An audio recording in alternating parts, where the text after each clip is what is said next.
Deputy CM Konidela Pawan Kalyan దీక్షలకు సంఘీభావంగా వెంకటేశ్వర స్వామివారి ఆలయంలో ప్రత్యేక పూజలు నిర్వహిస్తున్నట్లు Thimmapuram Janasena party incharge Madarapu Satyanarayana charitable trust chairman Madarapu Tataji తెలిపారు. కాకినాడ రూరల్ మండలం తిమ్మాపురం గ్రామంలో గల వెంకటేశ్వర స్వామివారి ఆలయంలో దీపారాధన కార్యక్రమం జరిగింది. కార్యక్రమంలో జనసేన నాయకుడు మాదారపు తాతాజీ ఆధ్వర్యంలో పెద్ద సంఖ్యలో జనసేన నాయకులు, కార్యకర్తలు, వీర మహిళలు పాల్గొని దీపారాధన చేశారు. ఈ కార్యక్రమంలో జనసేన పార్టీ నాయకులు, వీర మహిళలు, తాతాజీ యూత్ సభ్యులు, గ్రామ పెద్దలు పాల్గొన్నారు. రాష్ట్రంలో ఉన్న అన్ని ఆలయాల్లో పశ్చాత్తాపదీక్షగా శుభ్రాలు చేయించి దీపాలు వెలిగించాలని చెప్పేసి మన ప్రీతమ ముఖ్యమంత్రి గారు శ్రీ నారా చంద్రబాబు నాయుడు గారు మరియు ఉప ముఖ్యమంత్రి శ్రీ పవన్ కళ్యాణ్ గారి ఆదేశాలలో భాగంగా ఈరోజు కాకినాడ రూరల్ మండలం తిమ్మాపురం గ్రామంలో కాకినాడ రూరల్ ఎమ్మెల్యే అయినటువంటి శ్రీ పంతో నానాజీ గారి ఆదేశాలతో తిమ్మాపురం గ్రామంలో ఉన్నటువంటి వెంకటేశ్వర స్వామి ఆలయం వద్ద శుభ్రం చేసి ఈ యొక్క దీప అలంకరణ కార్యక్రమం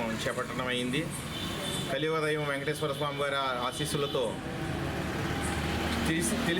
తెలియచేసిన అపచారం ఏది జరిగినా సరే ఆయన పెద్ద మనసుతో అందరినీ క్షమించి ఆంధ్ర ప్రజల్ని అలాగే దేశ ప్రజల్ని అందరినీ కూడా సుభిక్షంతో ఉంచాలని కోరుకుంటూ ఈ యొక్క కార్యక్రమం తలపెట్టిన పవన్ కళ్యాణ్ గారి ఆదేశాల మేరకు మా తిమ్మాపురం గుండా అంతా కూడా ప్రక్షాళన చేసి మాధవపు తాతాజీ గారి ఆధ్వర్యంలో ఈ యొక్క కార్యక్రమం చేపట్టాం.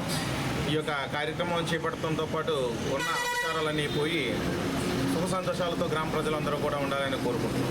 ఓం నమో వెంకటేశ్వర. నమస్కారం. ఇక్కడ వచ్చిన ఓం నమో వెంకటేశయ్య.